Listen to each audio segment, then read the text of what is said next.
Welcome to Not a Great Whisperer podcast. This is your host, Katy Ray. I am joined actually with my partner in crime for Humans First Coaching, Amy Manguero.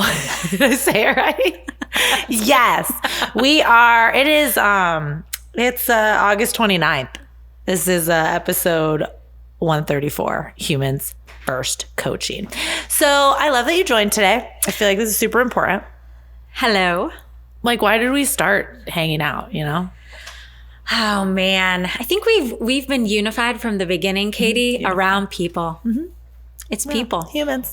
Humans first. Hence our name. We're going to do shameless plugs throughout this entire episode. You're welcome. Okay, so as someone who has been in the workforce for so long, what made you veer towards pouring into people? Like, what was your thing? Like, what, maybe like an aha moment, or just like what you saw that really worked? I think that out of every 17 years of career, maybe 2 out of 50 companies that I've worked with have had really good leadership and core values coming to life in the organization. And I think the last 10 that I've been in, I have just been so astonished how terribly people are treated. And you have on the one side, core values, we're such a great company, we have a great culture. And then you jump in and you're like, wow, people are treated really bad. And I am just tired of it. I'm tired of seeing people go through burnout and hate their jobs, which then kind of turns into hating your life because you spend how many hours way a week more there? Than you do at home. Yes. So I just want to help folks have leaders become better leaders. And I just want to help people, employees, find purpose in their work again. It's really sad. And you saw this before the pandemic. So yes. Yeah. So it even got worse. Totally for burnout worse. And mentally. And so as two people who met in a leadership role, Amy joined when I was already in it to win it. And she's badass. And I was just like, oh man, I love her. We took a trip together. I was like, oh my gosh, did we just become best friends? Yes. But it was more that when I spoke, you didn't think I was crazy. And that was really hard for me in leadership roles because I'm speaking and everyone's just staring at me. And I'm like, does nobody else see that you need to focus on your people to get profit and productivity and really just pour into them to make sure that your numbers are hitting or the loyalty? And, I go from 15 years of being in leadership, and I started super young. So I was not a strong leader then, but I see everything, like all the mistakes I made at that point. But when I would talk to you, you were just like, yes. And I was like, oh my gosh, I'm not crazy. You believe it. And I think that is one of the best things that's happened to me in the leadership role, is having someone who actually sees what I see.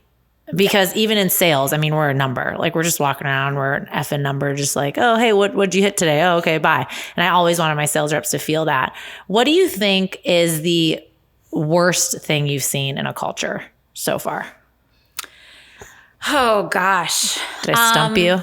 Stumped. You stumped me, but I think, I think it's making excuses for turnover and employees coming out, saying they're unhappy. Yeah.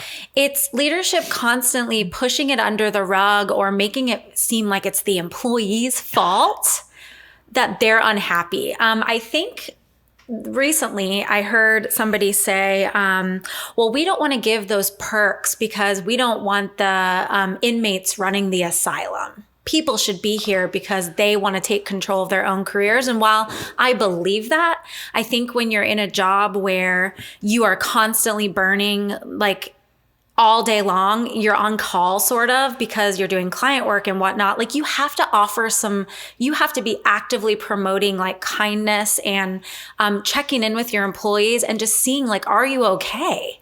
But it's this expectation that you continuously need to burn for a company, and we can't even reward you back. It's wild and mind blowing. And I think with that too, it's like, hey, we're open door policy, remote too. Like, you can call and share anything that's bugging you, and then you use that against them. Yes. And you're like, that's not what you just said. Like, that you could come to me with your concerns, that we can talk it through, because I think when you have that availability and you open that up, that person feels relieved afterwards that they were able to get that off their chest, but then you use it against them and then the trust is gone. Yeah. It's just like, this is a never ending cycle.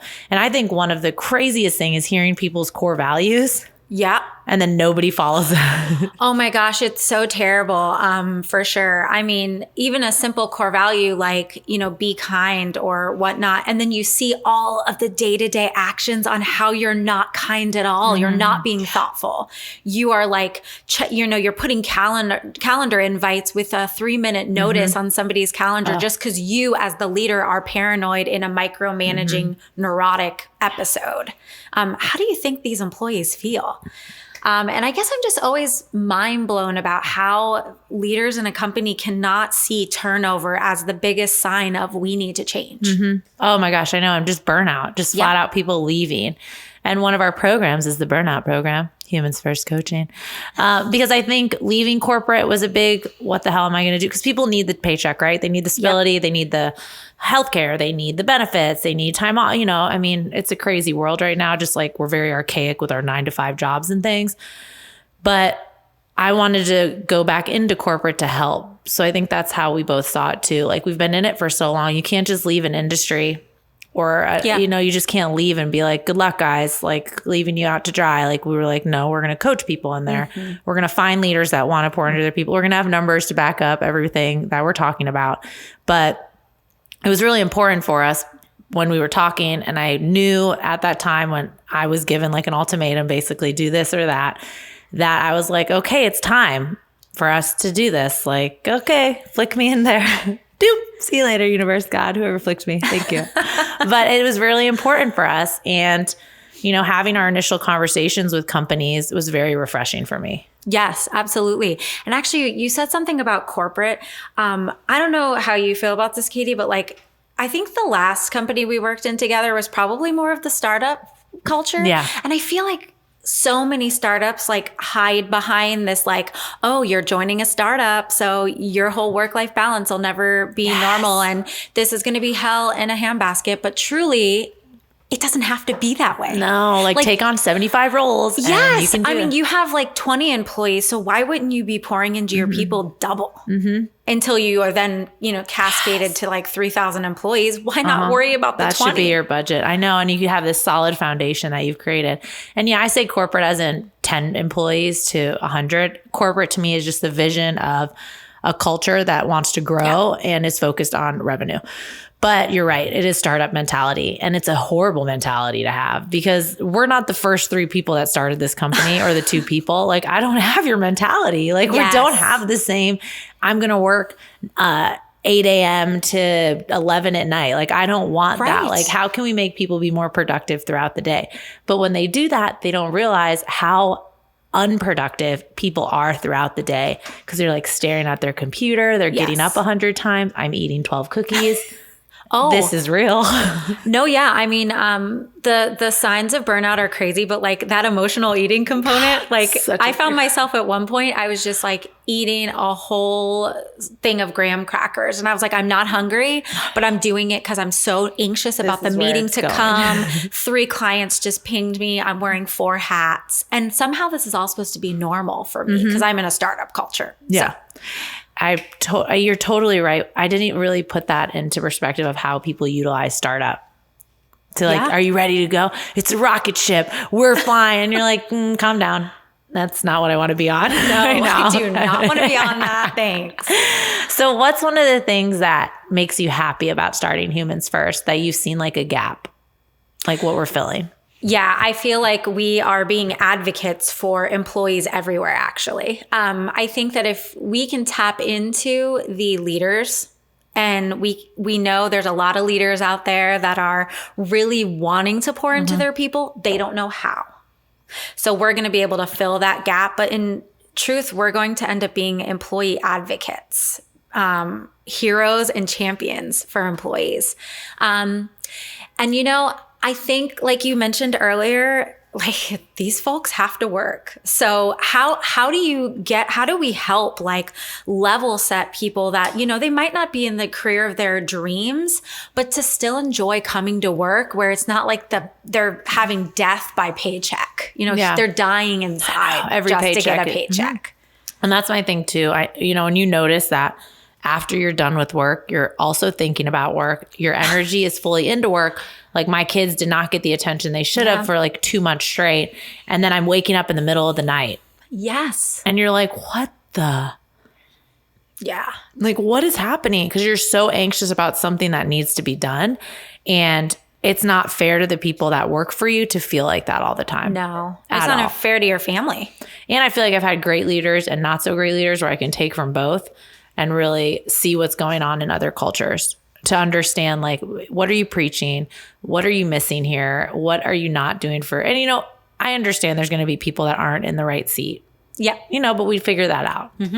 But it's also, you can't let someone stay in the wrong seat that long.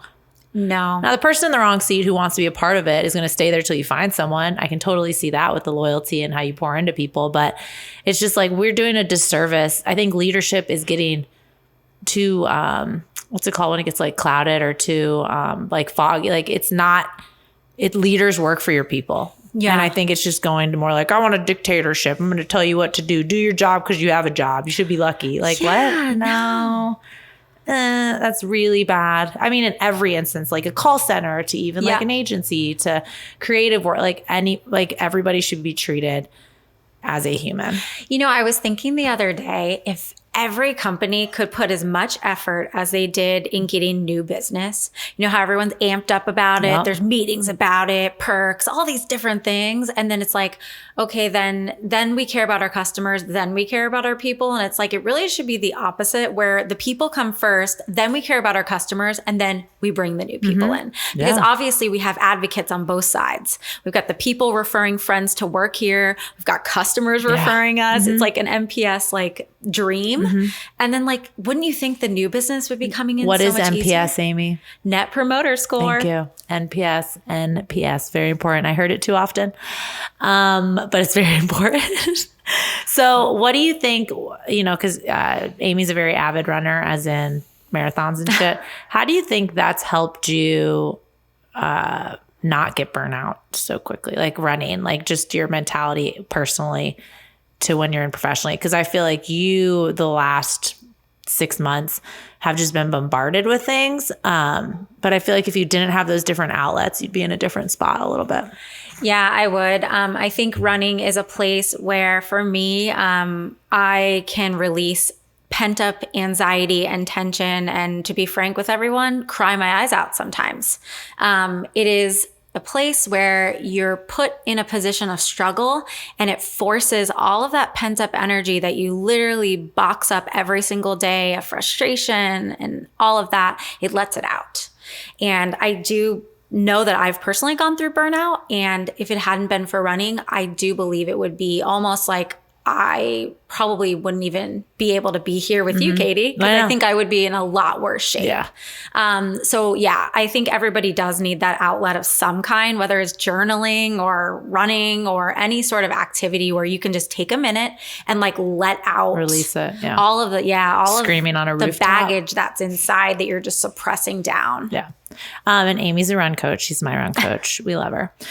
But I think you're right. I remember the couple breakthroughs that I had on just like really bad days that I pushed myself to run. And I was like, so I cried. Yeah. Also, I waved at everyone and said hi, because that makes me happy. But you're right. Like that outlet is so big. And it's not to stay, yes, to stay healthy, but it wasn't for physical reasons. It was literally mentally. I needed that outlet and it really helped during those times. And I feel like if people can find the like journaling or something like that, that's important. But it's also your leaders understanding what is your outlet. Like making sure there's time for that. Why is personal development and personal goals are never really woven in? You get your leaders sometimes being like, oh yeah, good job on your race. But like, they don't remember that like, I have to make time for my running every day. Now you just booked a meeting at 9 a.m. You've interfered with like my time. I blocked my calendar. I know. There's not enough like personal development there either. How do you feel about, people that enjoy remote to people that need an office but are remote? Like have you felt you've been able to navigate that for people? Because people that need that human contact interaction. How have you been able to help kind of coach that? It's a really tough scenario because there are a lot of really sad people right now because they need more connection. I think you have to go out of your way to first like survey and ask like, what are people missing? And I found like doing a recent survey at our last place of work, we found that, you know, people wanted to be more connected. They wanted like team lunches. They wanted to play games together, do moving, you know, viewing parties and things like that. But they were really begging for that like once a year event. And so you sort of think as leaders, if you're hearing this from your people and you know you're spending money all these different ways, why wouldn't you sort of prioritize that and find a way? It doesn't have to be elaborate. 2 days. Yeah. One night. So I think you really do have to listen to your people. And by listening, you have to ask. And a lot of times we don't even ask. You're right. Look at you. Yeah. But ask and follow through, right? Absolutely. I think you're so right with that, you know, because a lot of things are moving remote. But with those people and like checking in, I remember when I was like, why are you checking in on everyone? They feel siloed. They feel alone. Yes. That 15-minute phone call could have changed their entire day to work and be productive and not go off track. Like, why am I here? People don't realize productivity a lot has to do with your thoughts. Yeah. Like if your thoughts are out, and I mean, a lot of people have ADHD and things like that, but like if you have zero motivation or trust in the company you're working for, that productivity goes down so much because your thoughts are like, should I be here? Should I be looking for another job? What am I doing today? I don't really want to be in this meeting. You're getting anxiety thinking about the next meeting. The Sunday, what do they call them? The Monday. Sunday scaries. Sunday scaries. Like Monday comes, your Sunday's totally destroyed. That shit's real. The Sunday scaries have been definitely something that has been more so, I think. It happened before COVID, of course. But like after COVID, you're sitting there dreading and it gets earlier and earlier. Like every couple Sundays, you're like, it's 11 o'clock. Oh my gosh. I'm like sweating palms, starting to write to-do lists down. You're like, gosh, I can't even be present. I know. And that's, you know, we're talking to a lot of leaders that actually see the importance of their people and they're at a spot in their company that they can pour into them. But it's really getting into those ones where the leaders have zero interaction with their people. That's my whole goal for Humans First is we're going to get there. We're going to have the numbers to support it. And we're going to get into those ones that is really going to make a difference. But I love all the leaders that we work with right now because they do see the benefit and they want to do that. And, you know, those are just good use cases for us. But I do think we've seen it so often. I feel like out of all the jobs you've had, I think you said one had an awesome culture. I had one awesome culture. Isn't that crazy? Yeah. And I've had so many jobs, but you know, I've worked with companies as an integration consultant. So I've worked with like ton of companies. Many companies, and you're just shocked every single time. You're like, again? Wow. Yeah. Or turnover over there. And the you're like, turnover is this a new insane. person? Yeah. Especially when you're coming in as a consultant and you've got like a set plan. You're only allowed 6 months and you've got like a timeline and then people are leaving. So how am I supposed to build what I was set out to do? And then people are leaving in 6 months. Yeah. And they're just like, so you're like, well, I thought I had this team built. 2 people are gone. Now I have to fill those voids, continue to build. And then you're in this cycle, like you can't get out. Then the other team starts to leave. Then sales is in a deficit and you're just like, oh my gosh. Churning and burning. And there's no awareness. Yeah. It's always their fault. They weren't the right fit. We dodged a bullet. Even when you lose like 4 people in a day, it's so, I mean, it's humorous. I laugh at everything probably as well. But like, you guys aren't going to look once at what we're doing as leaders. Like not once. And you know what else really irks me? Like I'm always like one that sees both sides of the coin.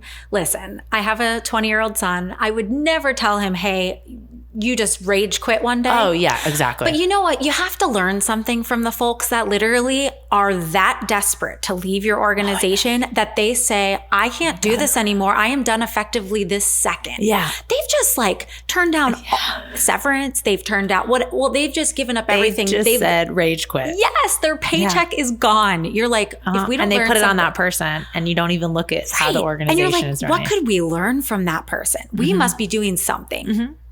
And you're so right with that. Like you have to look at both sides. No, you don't ever want someone to just leave And you're like, oh, that's kind of sucks. But at the same time, you're like, why did you? I know. Why did you just rage quit? And who was behind you was like, yeah, get out of there as fast as you can. Like, yes. What was happening? And I think it just goes to show that we preach self-awareness, but people do not become self-aware, and self-reflection is so important. And people who say they do that are not really doing that if you can't ever see that you're wrong or that you can learn somewhere. Yeah. You know, you have to walk up and be like, I was wrong, but it could be like, wow, I could have really done this better. Yeah. And leaders have to really see that.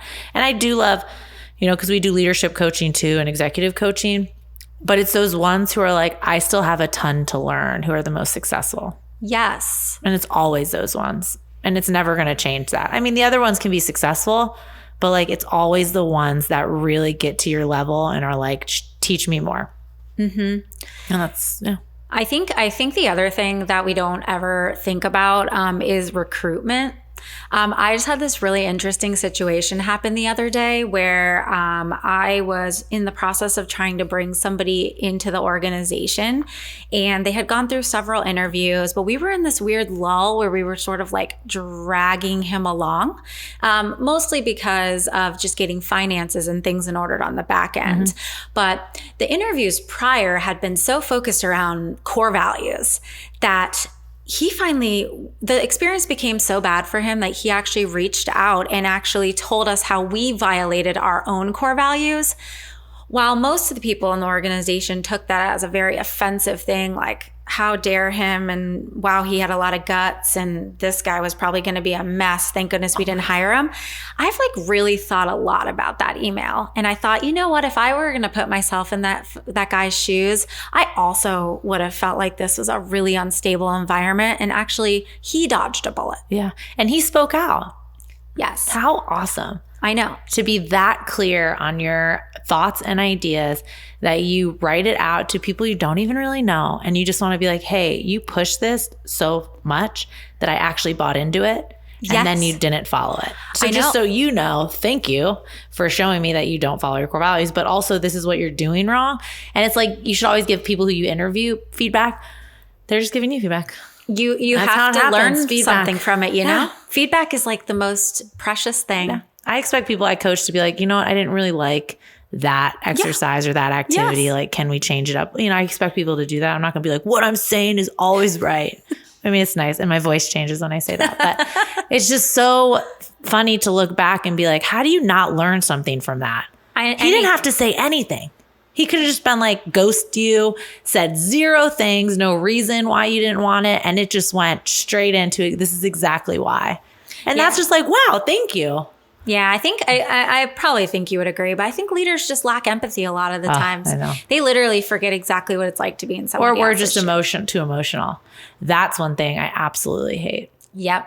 Don't speak up too much or you sound emotional. And I'm like, not in a season to not speak up. So that is that. But I do. And as women leaders, it's so funny when men try to amplify you, because there are really good guys, leaders out there, but there's some that are just like, yeah, we have a stack of women leaders. Also, don't speak up in our meetings. And then you're like, what? That feels contradictory. Stop being so emotional.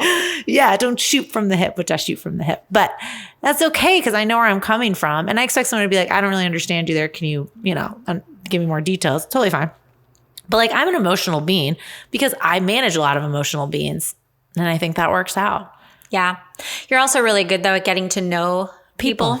And I think leaders, they tend to like draw the line between like, we're not going to get to know you, or they come swooping in here and there asking about me, where I don't want to tell them now because we don't even have that relationship. So not genuine. Yeah. But it's like, hey, why can't we just start a one-on-one where we chat for 5 minutes about like, how's life? Yeah. How are you doing? Like, are genuinely you on the verge care of a mental breakdown? Mm-hmm. Great time to ask.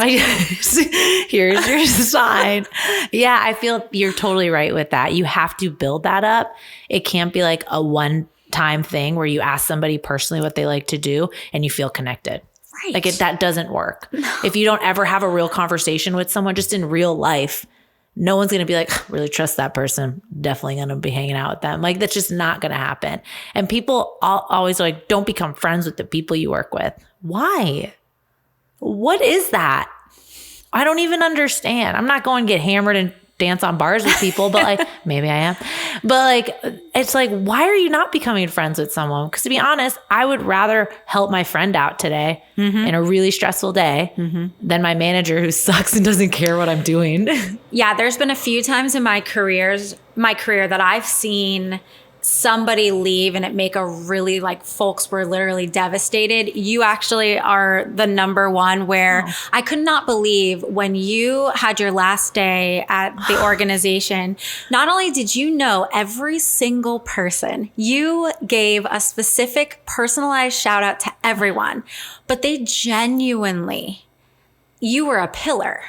And so with you gone, the house starts to tilt, right? It's falling down. And we got to get leaders to recognize this sooner than that. Yeah.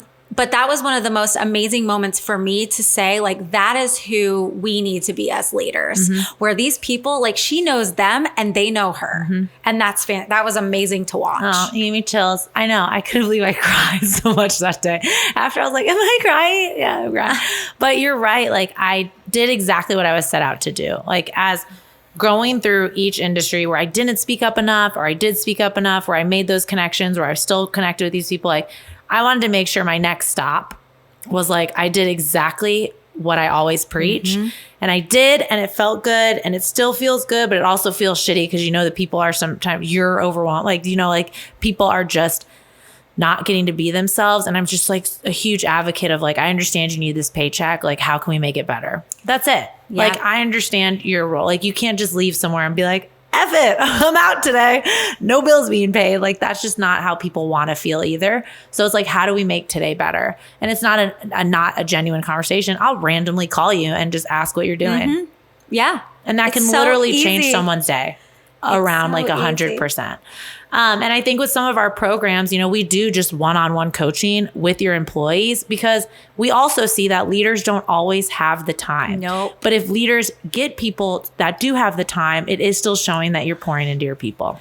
Yeah. And, you know, I know the survey, like, I recently just did one more survey. I do realize that folks do ask for an unbiased person sometimes because, you know what, in everyone's career growth, they might not have the relationship, or like in a startup, okay? They might not want to talk to the COO, regardless of if that person is like their manager or not, because of default, having 10 employees, it doesn't matter. Sometimes it's still intimidating. So it's nice to have an unbiased person to talk to. Yeah. And they're going to leadership with a plan and saying, like, this is what we need, not singling people out. And I think that's where we come in because we actually enjoy it. Yeah. I love hearing from people, even if they're at their lowest that day. And I'm like, how do I make this person smile about their traumatic experiences? But like, how can we make this one moment better? And how can we also get them on a track where they feel really good in their role? I want people to, you know, not everyone's going to wake up, jump out of bed and be like, I'm going to work today. Like, not everybody does that. But I want people to be like, I'm a part of something. The end. Like, exactly. I don't feel shitty. I'm going to run this morning. I'm going to do my yoga. I'm going to do my meditation, which is super hard meditation. But I'm going to do whatever I can do. And then I'm going to go to work. I'm going to be a part of something bigger than me. And I'm valuable. Yes. Like, that's it. I want people to feel that. And I think we have, you know, things are hard when you start a company, everything's hard. But I actually feel really good about this. Me too. It's like a super weird time. And I always say, like, people always say, you should start things sooner. I wouldn't have met Amy if I started this sooner. It's always in the back of my head, but it wasn't like established. And like, I don't make really pretty things like charts and programs that look really good. I can talk to you for days though. But like, there was a perfect time. There was a reason we met, and also we met in a culture that had the idea right. They did. But wasn't following through with it right? And I think it was so important for us to meet. And I think the timing is absolutely perfect because people are feeling it. Yeah. Like hardcore. Yes. Yes. And I think if you're a leader right now, or even anybody, and you're complaining that restaurants are short, there's no one to work, my team keeps leaving, there's a reason for that. We're in a moment of time where everyone's burnt out. They're looking for something better. They're looking for purpose. They're looking to spend their time somewhere where they're valued. Yeah. Like you as a leader have a really good opportunity to make a difference. Yeah. And we are going to be the advocates now that help. 100%. We want to help the leaders get to where they need to be too. And to call out the hospitality industry, if you go to a restaurant and you complain that your service sucks because of short staff, don't go out anymore. Thank you. I hate when people do that. Get some empathy. Yeah. This woman or man is by themselves running whatever they're doing. And there's 1,000 people at the door. Oh my gosh, it's bad out there. Like, it's bad. We just People have to, again, have empathy. Yes. I mean, I was just at a hotel over the weekend for my son's tournament. And clearly this hotel has not probably been this full since pre-COVID. And everything was delayed. The front desk was delayed. The cleaning service. And all you heard was complaining. And you're just like, for 1 second, can we stop? Take a deep breath. And just say, how can I help instead? Maybe? Or let me sit back and you guys get situated. I actually enjoy the people I'm with in the company, so I'm going to sit over here. That's what I'm saying. Like, just in everything, leaders need to give their employees some extra love and attention because they're feeling the same thing you're feeling. I know you're like looking at top of line, all that stuff. What are we hitting the bottom? Like all the things with numbers, but like you have to remember that people are driving that. Yes. Like that's it.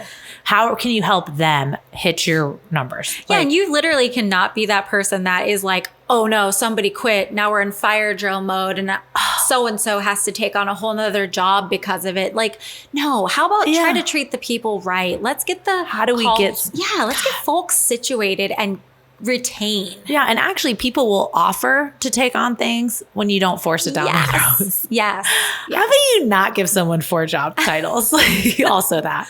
But for Humans First Coaching, Amy and I, Katy, want just the world to know, like, if you know a company, if you know a friend that feels burnt out and we can talk to that company's leadership, HR, whoever that is, please reach out to us, humansfirstcoaching.com, because I feel like, great website, by the way, because I feel like there are so many people I've talked to that might not still be, that are a small business or just entrepreneurs. And they're like, oh my gosh, this company needs this. Oh my gosh, Katy, yes, this is so important right now. Yes. Because I want people to feel good for who they are and at their core who they are while having to support their family or themselves or just give back. Like, there are so many ways we can help organizations and people just feel good. What's up? I agree. Succeed. However that looks. Success looks so different for people. To literally be able to have autonomy on your own schedule is success for people. To have a purpose is success for people. To feel some type of connection with someone at work is a drive for people. Like, it's just so funny how people just forget to look at these basic things that just make people human. To drive their results. Yeah, and you can't always buy them anymore because people are chasing purpose and value. I know. And it doesn't matter if you're making 6 figures. Listen, if I feel crappy every day coming to work, I don't even care. Yeah. We're going to also start a restaurant business because we need to make extra money. No, but you're so right. Like, it isn't like that. And yes, money is a motivation. People aren't like, hey, don't pay me today. But you're totally right. It's not. People are leaving that day from a 6-figure job because they are burnt out and they can't do it. And they are on the fine line of burnout and depression. Yep. That's it. Gosh, the mental health solve here too is incredible. Yeah. Well, we're awesome. What are your last words for our billion listeners? Your last words. I just mean like your statement.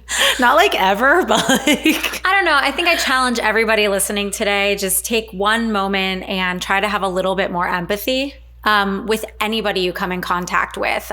Somebody that might frustrate you, just think, what could they be going through that's just not going right for them? And if you have a friend that's going through burnout, try to be there to listen because it's a super lonely place to be when you're feeling trapped in a job you don't love and you're really struggling with all of the world factors around it. Just be that empathetic being that somebody needs for the day. Yes, I wholeheartedly agree with all that. I think Amy and I were a lot of that for each other. And you can find Amy, Project Amy, IG, and of course, Humans First Coaching, IG and .com, and at Not a Great Whisperer podcast page and all the things. Yeah, this was super fun. Yeah, oh my thanks gosh. for having me. Thank you. We're at BCAN Creative Studios. You can follow me at The Real K Ray as well. Thanks, Amy Patna. Bye. Yeah.